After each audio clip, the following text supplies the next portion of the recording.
ማንን ምን እንጠይቀለው? ስሜ ቅድስት ባልቻ ይባላለሁ። ከሸጎሌ አካባቢ ነው። የኢትዮጵያ ኤሌክትሪክ የሰራተኞች ብድርና ቁጠባ ውስጥ ሰራ ነበር። ቅጥሬ የነበረው ከ2011 መጋቢት 9 ጀምሮ ነው። ከዛ በኋላ እስካሁን ድረስ እስከ ሰኔ 22 ድረስ እዛ ነው የምሰራው የነበረው። በመሃል እናቴ ትታመምብኝና ሆስፒታል ትገባለች። እየሰራሁ ባለሁበት ሰዓት ሰኔ 4 እናቴ ትታመማለች። እናቴ ትታመምና ሆስፒታል ትገባለች። ከዛ በኋላ ለአለቃዬ ለቅርብ አለቃዬ ደውዬ አሳውቀዋለሁኝ። ቴሌግራም ላይ ቴክስት አደርግለታለሁኝ። እንደዚህ ችግር አጋጥሞኝ ነው ሆስፒታል ተኝታለች፣ ላንሴት ሆስፒታል ብዬ ነግረዋለሁኝ። ከዛ በኋላ ያለውን ነገር ሰምቶ ችግር የለውም አይዞሽ ነው ያለኝ በወቅቱ። ልጆቹን ከቢሮ እየመጡ ያለውን ነገር እናቴን ሁኔታ እናቴ ኦክሲጅን ላይ ነበር የነበረችው። በቃ ሄጄ ያንን ነገር እዛ ጋር ፍቃድ ለመሙላት ያለውን ነገር እንትን ለማለት ያለውን ነገር ለሱ እየነገርኩት ጓደኞቻችንም እየመጡ እያዩ ስለሆነ ነገሩን ይረዳኛል ብዬ ያሰብኩት። ምክንያቱም እኔ ካለሁበት ችግር አንጻር ያንን አላሰብኩም። ማድረግ ያለብኝ ነገር ቢሆንም ሄጄ ያንን ለማድረግ ሀሳቡም አልመጣልኝም። እናቴ በጣም ነው ታማ የነበረው። በዚህ መሀል 5 ቀን ማስጠንቀቂያ 5 ቀን ባለአግባብ ስራ ላይ ባለመገኘት ብሎ ወረቀት ይለጥፋል። ያላግባብ ነው የሚለው ነገር ያላግባብ ያባረር ሰራተኛ የለንም። በሰራተኞች በአሰሪና ሰራተኛ አዋጅ መሰረት ነው ሰራተኛው የምናስተዳድር ማለት ነው። የትኛው አዋጅ? በ1152/2011። እሺ፣ እዛ ላይ ምን ይላል? ምን ይላል አልኩኝ። ማለት ያለ ምንም ፍቃድ አንድ ሰራተኛ ከ5 ቀን ማርጃ በላይ ከቀረ ከእንደብዳቤ እንደሚሰጠው ከቅጥሩን በራሱ ጊዜ እንዳቋረጠ ይላል። እንደዛ ሰራተኛው በራሱ ጊዜ ሁሉ እንዳቋረጠ አዋጁ እንደዛ ይላል ወይ ነው እያልኩ። አዋጁ ይላል። አዎ ይሄ እርሶ የሚሉኝ 2011 ነው። እርሶ እንዳሉት ግን አይደለም እኮ አዋጁ የሚለው በኢትዮጵያ የአሰሪና ሰራተኛ አዋጅ 1156 አንቀጽ 26 ንዑስ አንቀጽ 2 በዚህ ጉዳይ ላይ የሚደነግገው ነገር አለ። እሱን አላዩትም ወይስ አያውቁትም? አይ እናውቀዋለን። ደግሞ ምን ይላል እሱ? እሱም እኮ የቀሩት ቆይ ጌታዬ፣ እሱ ምን ይላል አዋጁ? አሁን ግለሰቡ የቀሩበት ሁኔታ እርሶ የተረዱት አይመስለኝም። ወላጃቸውን ታመው እንደሆነ አምነዋል? እሱን አላውቅም። ፍቃድ እኮ 10 ቀን አልጠየቁም። እርግጠኛ ነዎት በዚህ? እርግጠኛ ነኝ። ምንም በቃል የተነጋገራችሁት ንግግር የለም? የለም፣ በቃል የተነጋገርነው የለም። ስራ ግቡ ብያለሁ። ደውለው ነበረ። አይ ስራ ግቡ ብያለሁ። እናቴ ሆስፒታል ነች፣ የሚያስታምማት የለም፣ ላስታምማት ሲሉ እርሶ ወደ ስራ ይግቡ ብለዋል? አዎ ብያለሁ። አንገብጋቢ ጊዜ ማይሰጥ ስራ ነበረ። ስራ ግቡ ብያቸዋለሁ። ሰራተኛዋ ከነበረባቸው ከባድ ሁኔታ ያው የወላጅ እናት መታመም በላይ የሆነ አስጨናቂ የነበረው ስራ ምን ነበረ? አይ ስራ ነበር። እሱ የስራ ጉዳይ ነው፣ መናገር አልችልም። አዋጁ ግን 1156/2019 አንቀጽ 27 ደግሞ ምን ይላል መሰሎት? 10 ቀን ብቻ መቅረቱ እንዲባረር አያደርግም። በቅድሚያ በጽሁፍ ማስጠንቀቂያ መስጠት ነበረቦት። ሰጥተዋል? ከዚያ ውጭ በፊት የተለያዩ የጽሁፍ ማስጠንቀቂያዎች ተሰጥተዋል። ከዚህ ጋር የተያያዘ ሳይሆን ሌላ የሕክምና ማስረጃ ይምጣ ብለው መርምረዋል? እሱን አልመረመሩም። እና ፍትሃዊ ውሳኔ የወሰኑ ይመስሎታል እርሶ? እኛ በወቅቱ ማስታወቂያ ወጥተናል። መጥተው ያሉት መረጃ እንዲሰጡን ማስታወቂያ ወጥተናል። እንደ ቅርብ አለቃነቱ ውሳኔው የመጨረሻ ውሳኔ ተገቢ ነው ብለው ደምድመዋል? አሁን አዎ እኛ ተገቢ ነው ብለን ደምድመናል። እርሶ እኛ ሳይሆን እርሶ ደምድመዋል? አዎ። አድማጮች፣ ቀደም ሲል የሰማችሁት ምልልስ ከትላንትና በስቲያ ሰኞ ነሐሴ 18 2018 ዓ.ም በዚሁ በማንም እንጠይቅለው ዝግጅታችን የቀረበ ጥያቄና የተሰጠ ምላሽ ነው። ጥያቄ አድማጫችን ወይዘሪት ቅድስት ባልቻ ይባላሉ። ምላሽ የሰጡት ኃላፊ ደግሞ በኢትዮጵያ ኤሌክትሪክ የገንዘብ ቁጠባና ብድር ኃላፊነቱ የተወሰነ የህብረት ስራ ማህበር ስራ አስኪያጅ ናቸው።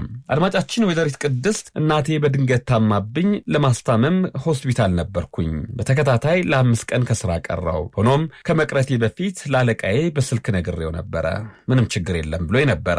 ይሁን እንጂ 5 ቀን ካለፈ በኋላ ማስጠንቀቂያ ተጻፈብኝ። ጓደኞቼ ሲነግሩኝ ስለ ሁኔታው ለማስረዳት ወደ አለቃዬ ቢሮ ሄድኩኝ። ሌላው ቢቀር የዓመት የረፍት ቀን አለኝና ከዛ ላይ የረፍት ቀን ይሰጠኝ ብዬ ነበር። ችግር የለም እናትሽን አስታሚ፣ ለቦርዱም ለቁጥጥር ኮሚቴም እነግርልሻለሁኝ፣ ችግር የለም ብለው ነበር ነው የሚሉት። ይህንን ተቀብዬም እናቴን ማስታመም ቀጠልኩኝ። ሆኖም 10ኛው ቀን ላይ ከስራ መሰናበቴን የሚገልጽ ደብዳቤ ተለጠፈ። ጓደኞቼ ነገሩኝ። ስለ ሁኔታው ሄጄ ብጠይቅ በቃ ውሳኔ ነው ብለዋል። ውሳኔ ነው አለኝ አለቃዬ ይላሉ ወይዘሮ ቅድስት ሲናገሩ።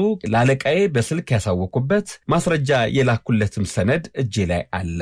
ሆኖም አየው እንጂ ምላሽ አልሰጠኝም። ለእኔ ጻፈልኝንም መልእክት ከዚህ ውሳኔ በኋላ አጥፍቶታል ይላሉ። እኔ በዚህ ሳላበቃ ለማህበሩ የቁጥጥር ኮሚቴ ሰብሳቢ ለሆኑት አቶ ደረጀ አጥናፉም በቃል ነግራቸው እስቲ ጠይቀዋለሁ ብለውኝ ነበረ። ዝም ብዬ ከስራ ገበታዬ አልቀረውም፣ ተቸግሬ ነበረ። ችግሬን እንዲረዱ ይመለከታቸዋል አልኳቸው ሁሉ ነግሬ ነበር። የስራ ባልደረቦችም ያውቃሉ ብለው ነበረ። አድማጮቻችን ታዲያ በዛሬ ማለዳ ላይ ጠዋት ያውቃሉ ጉዳዩን የተባሉትን አቶ ደረጀ አጥናፉን ጠይቂያቸው እውነት ነው ነግራኛለች፣ ዩኒታ ደግሞ የዲሲፕሊን ውሳኔ ያገኝ አያገኝ ማብራሪያ ስጡን ብለን ቦርዱን ጠይቀናል። እስካሁን አልመጣም። ሰኞ ለስብሰባ ነበረ፣ ስላልተገኘው የነበረውን ነገር አላወቅኩም፣ ይነሳ ብለዋል። እንዲያው ሰዓት ለመቆጠብ ብዬ ነው እሳቸው ጉዳዩን ላቆየው ለሌላ ጊዜ ምናልባት የምመለስበት ብዬ እንጂ አቶ ደረጀና እኔ ያደረግነው ቆይታ ነበረ። ከዚህ ይልቅ ጉዳዩ ውሳኔውን ዩኒታ አግኝቷል ያውቃል ወይ ቦርዱ ለማለት በኢትዮጵያ ኤሌክትሪክ አገልግሎት የገንዘብ ቁጠባና ብድር ኃላፊነቱ የተወሰነ የህብረት ስራ ማህበር የቦርድ ሰብሳቢ የሆኑትን አቶ አንበሴ ግዛቸውን አገኘኋቸው። መስመር ላይ ናቸው። ጤና ይስጥልኝ አቶ አንበሴ፣ እንደምን አደሩ? ጤና ይስጥልኝ፣ እንደምን አደራችሁ? ደህና። አቶ አንበሴ የወይዘሪትን ቅድስት ጉዳይ ነበረ አድማጮች የሰሙት። እርሶም ቀደሜ ነግሬዎታለሁ። አሁን አዳምጠዋል አይደል የነበረው ምልልስ? አዎ አዳምጠናል። ስለዚህ ቀጥታ ወደ ጥያቄ ላምራ። ውሳኔው የተመሰረተው የህግ አንቀጽ ምንድን ነው? አንድ ሰራተኛ ከስራው ላይ ለተከታታይ 5 የስራ ቀናት ተቀረ ይሰናበታል የሚለውን ተከትሎ ነው እርምጃውን የወሰደው። የሰራተኛዋ ማብራሪያ ከመወሰኑ በፊት ተደምጦ ነበረ? አቤት፣ ግልጽ አይደለም። ውሳኔ ከመወሰኑ በፊት አንድ ሰራተኛ ይጠራና ምን ገጠመ እንዴት ሆንክ ተብሎ ይጠየቃል። የሰራተኛ አሰሪ አዋጁ ይሄንን ስለሚል ያንን መሰረት አድርጋችሁ የወይዘሪት ቅድስትን የገጠማቸውን ነገር ማብራሪያ ጠይቃችሁ ነበር ወይ ከመወሰኑ በፊት ውሳኔው? ቦርዱ ይሄንን በቀጥታ ከወይዘሪት ቅድስት ጋር አላደረገም። ስራ አስኪያጁ የወሰደውን እርምጃ ተከትሎ ግን ከስራ አስኪያጁ ጋር ቦርዱ ውይይት አድርጓል፣ ጠይቋል። እርግጠኛ ኖት? አዎ። በምን እርግጠኛ ሆኑ? እሳቸው ማመልከቻ አስገብተው ስለነበረ የተወሰነብኝ ውሳኔ አግባብ አይደለም ብለው ለቦርዱ ማመልከቻ አስገብተዋል። እሺ፣ ያንን ማመልከቻ ተከትለን የወሰዳቸውን የአሰራር ሂደቶች እንዲያስረዳ አነጋግረናል።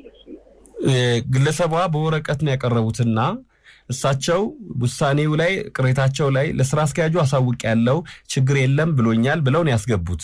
ከዛ አንፃር እናንተ ገለልተኛ ናችሁና አሁን ተጠያቂም ሆነዋልና ስራ አስኪያጁ ያኔ እሳቸውን ጠርታችሁ ማነጋገር ይጠበቅባችኋል ነበር? ያቀረቡት ማስረጃ ላይ ግለሰቡን ይሄን ጠይቄ ለሚለው ነገር ስራ አስኪያጁን አነጋግረን ነበረ። በወቅቱም ስራ ተበድሎ ስለነበር ለተበዳሪዎች የሚፈረም ፊርማ ባለመዘጋጀቱ መጀመሪያ የጠየቅነው እኛ ነን። ለምንድን ነው ያልተሰራው የሚለውን ጥያቄ ጠይቀን አይ ወይዘሪት ቅድስት ስራ ላይ የለችም፣ ለምን የለችም አላውቅም የሚል መልስ ነው የሰጠን። ስለዚህ የቀረችበትን ምክንያት እርምጃ ወስደ ጠይቅ የሚል መመሪያ ተሰጠው። ከዛ ማስታወቂያ ሲያወጣ ወይዘሪት ቅድስት እንደመጣች እናቷን እያስታመመች እንደሆነ ለዛ ደግሞ እያስታመመች ነው የሚል የሐኪም ወረቀት ማምጣቷን ለዚህ ደግሞ እጅ ላይ ያለ ስራዎችን ሰርተሽ ከዛ ዓመት ረፍት መውጣት ትችያለሽ የሚል ሀሳብ አቅርቤላት ይሄንን ሳትቀበለኝ ትታ ስለሄደች ቀጣይ 5 ቀን ጠብቄ ይሄን እርምጃ ወስጃለሁ ብሎ ለእናንተ ነው እንደዚህ ያሉት አቶ አቤል ነው? ለእኛና ይህን ፕሮግራም ለሚያዳምጡ አድማጮች፣ ብዙ አድማጮች አሉ፣ የሬዲዮ አድማጮች ይህንን አላሉም፣ አልኩኝም አላሉም። እና ስራ አስኪያጁ ሁለት አንደበት ተናግረዋል ማለት ይቻላል። አንደኛ ለእናንተ ይሄን ብለዋል። ይሄንን ያሉት እንደውም ጠያቂው አድማጭ ናቸው። ካለኝ የእረፍት ቀን ላይ ቢሰጠኝ ብዬ ጠየቅኳሉ እንጂ ስራ አስኪያጁ ይሄንን አለች አልጠየቀች አላሉም። እንደዚህ አይነት ጉዳይም አላነሱም ብለው ምላሽ ሰጥተው ነበር። ተጋጨብኝ እርሶ እሳቸው አሉት ያሉና እሳቸው አልኩኝ ያሉት ነገር የድምጽ ማስረጃ ስላለኝ ነው ይሄንም ነግሮት። ለኛ አሁን እኔን ስትጠይቀኝ ለኛ ያቀረበውን ሪፖርት ነው ተጋጨ የሚሉት ለዛ ነው እኮ ለእናንተ የቀረበው ሪፖርትና እንዲያው ደግሞ ህዝብ ይስማው ተብሎ ቃለ መጠይቅ ሳድርግላቸው ባለፈው ሰኞ ያሉት አንድ አይነት አይደለም ለማለት ፈልጌ ነው። አንድ ያያዙልኝ ይሄን ጉዳይ ሌላው ምናልባት እንዲያው እንደ ይሄ ጉዳይ ፍርድ ቤትም ደግሞ ወይም ሌላ ቦታ ስላልሆነ እንደ በሰው እርሶ ቢሆኑ በሚለው ላምጣና ጥያቄ እርሶ የቦርድ ሰብሳቢ ነው የእርሶ ውሳኔዎች በጣም ያስፈልጋሉና ወላጅ እናቱ ታመው አያድርገውና እንደ አይነት አጋጣሚ ቢያጋጥሙት ስራ ተበድሏል ብለው ይመጡ ነበር እንዴ? አግባብ የሆነውን እርምጃ ወስዳለሁ። አመትረፍ መሙላት ካለብኝ አመትረፍ ሞላለሁ። ህጋዊ የሆነውን አካሄድ እከተላለሁ። እንዲያው ግን እሳቸው አመት ፍቃድም እንድሞላ አልፈቀደልኝም ችግር የለም እነግርልሻለሁ ነው ያለኝ ነው ያሉት። ለዚህ ማስረጃ ቢያቀርቡልን ደስ ይለናል። በጣም ጥሩ የጽሁፍ ማስረጃ አላቸው በሞባይል የተለዋወጡት አንድ የቴሌግራም በቴሌግራም እኚ ሰራተኛ የላኩት ማስረጃ ነበረ እኔም አይቼዋለሁኝ ግለሰቡ አይተውታል ካዩት በኋላም ጽሁፍ ጽፈዋል ይላሉ እሳቸው ይሄን አላየውም ምላሹን ልክ የውሳኔ ከተወሰነ በኋላ አጠፉት ይላሉ እኔ ላኩትኝ ማስረጃ ግን መታየቱን ስክሪንሾት አድርጌ ወይ ፎቶ አንስቼው አስቀምጫለሁ ይላሉ ይሄ ማስረጃ እኛ የለንም እሳቸው ማቅረብ ይችላሉ አቤት አድማጭ ወይም ደግሞ ባለጉዳዩ ይሄንን ማስረጃ ማቅረብ ይችላሉ አው የውሳኔ ሐሳብ ሲደርሳቸው ድጋሚ ይሄንን እኔ ያለኝ ማስረጃ ይሄ ነው ብለው ማቅረብም ነበረባቸው ለምን እናንተ ግን መጀመሪያ ሳላዳመጣቸዋቸው ያልኩት ለዛ ነበረ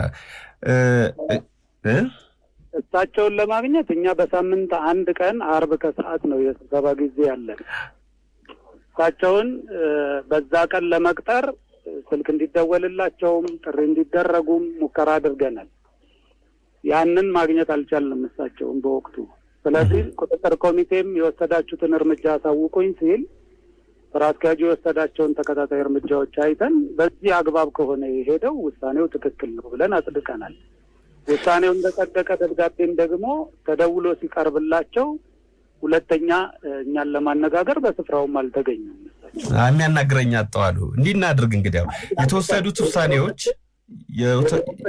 አርብ ከሰዓት ብቻ እንደምንገኝ ያውቃሉ በዛ አግባብ መጥተው እኔ ጋር እኮ ብዙ ጊዜ ደውሉ ነበር ከውሳኔው በኋላ ማመልከቻ ካስገቡ በኋላ አንድም ቀን ደውለው አያውቁም እኔ ጋር አሁን መምጣት ይችላሉ የውሳኔው እናንተ የወሰናችሁትን ውሳኔዎች የጽሁፍና ምክንያት የተጠቀሰው ህጋዊ መሰረት እንዳለውና እንደሌለው ለማየት ለአድማጮች የምንድነግር ማስረጃዎችን ማግኘት ይችላልው የትኞቹን አጠቃላይ የሄዳችሁበትን የዲሲፕሊኑን ወይም ደግሞ የሥራ ማባረሩን ሂደት እናንተ ያጸደቃችሁበት ሂደት ቃለ ጉባኤ ሌሎች መሰል ነገሮችን ማየትና እንዴው ላንባቸው ፈልጋለሁ ይቻላል ወይ ይቻላል በጣም ደስ ይለኛል በጣም ነው ማመሰግኖት ይሄንን ማን ተጠያቂ ነው ብዬ ለማቅረብ ሳይሆን ይሄ ፕሮግራም ምን ማስረጃ ምን ህግ ምን ሂደት ተከትሎ ነው ይሄ ውሳኔ ተወሰነ የሚለውን እንድትረዱት እንፈልጋለን ይሄ የግል የሥራ ጉዳይ ላይ ጫና ወይም እንደዚህ ነው ብሎ አንድ ድምዳሜ ላይ ለመድረስ አይደለም ሂደቱ ግልጽ ነው ወይ ተጠያቂነት አለ ወይ የሚለውን ለማስረዳትና እንዲሁም ደግሞ ማብራሪያ እንዲሰጥበት ለማድረግ ስለሆነ ነው አቶ አንበሴ ግዛቸው የኢትዮጵያ ኤሌክትሪክ የገንዘብ ቁጠባና ብድር ኃላፊነቱ የተወሰነ የህብረት ሥራ ማህበር የቦርድ ሰብሳቢ ደግም ያገኙታለው ለአሁን አመሰግናለሁ እድሜ ይስጥልኝ አመሰግናለሁ